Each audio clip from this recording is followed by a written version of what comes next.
जी हां, Delhi high court के जज यशवंत वर्मा चर्चाओं में है।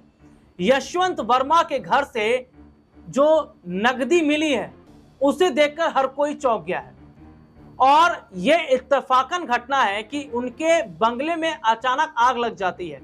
आग लगने के बाद दमकल विभाग के जो कर्मचारी हैं वे पहुंचते हैं और जब आग बुझाई जाती है और जब वहां स्टोर रूम तक पहुंचा जाता है जहां पर पैसा भरा था, वहां पर देखकर उनके होश उड़ जाते हैं और इस पूरे मामले की फिर छानबीन शुरू हो जाती है।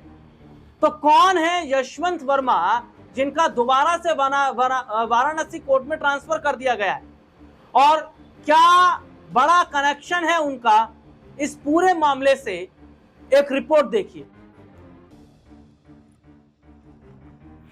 दिल्ली हाई कोर्ट के जस्टिस यशवंत वर्मा जी हां चर्चाओं में है।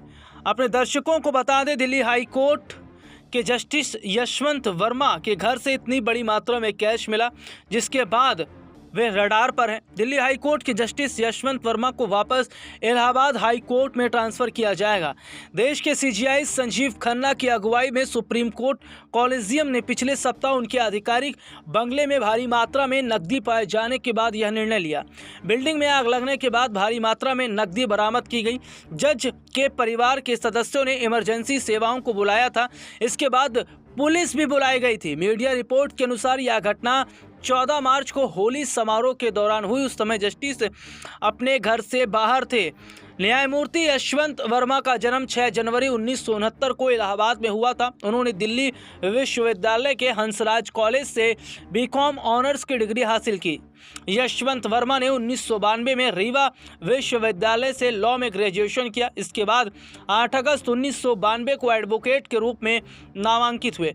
एडवोकेट यशवंत वर्मा ने संवैधानिक, इंडस्ट्रियल विवाद, कॉर्पोरेट टैक्सेशन, पर्यावरण और कानून की संबंध शाखाओं से संबंधित विभिन्न प्रकार के मामलों को संभालने वाले मुख्य रूप से दीवानी मुकदमे की पैरवी की।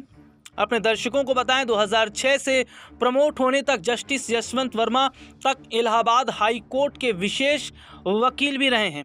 यशवंत वर्मा साल 2012 से अगस्त 2013 तक उत्तर प्रदेश राज्य के मुख्य स्थायी वकील रहे। इसके बाद कोर्ट की तरफ से वह सीनियर एडवोकेट के रूप में नामित हुए। 13 अक्टूबर 2014 को एडिशनल जज के रूप में उनका प्रमोशन हुआ। 1 फरवरी 2016 को उन्हें परमानेंट जज के रूप में शपथ ली। 11 अक्टूबर 2021 को उनका दिल्ली हाई कोर्ट में ट्रांसफर हुआ। किसी जज के घर पर बेहिसाब नकदी का पाया जाना एक दुर्लभ और गंभीर मामला है। न्यायपालिका पर अब अपनी ईमानदारी बनाए रखने और जनता का विश्वास बहाल करने के लिए त्वरित और निर्णायक कार्रवाई करने का दबाव था। कॉलेजियम ने तबादले की सिफारिश की, लेकिन कुछ सदस्यों ने चिंता जताई कि न्यायिक ईमानदारी को बनाए रखने के लिए यह पर्याप्त नहीं हो सकता। ऐसे सुझाव थे कि जस्टिस वर्मा को इस्तीफा दे देना चाहिए और अगर उन्होंने इनकार किया तो संसद की तरफ से संभावित निष्कासन की दिशा में एक प्रारंभिक कदम के रूप में आंतरिक जांच शुरू की जानी चाहिए।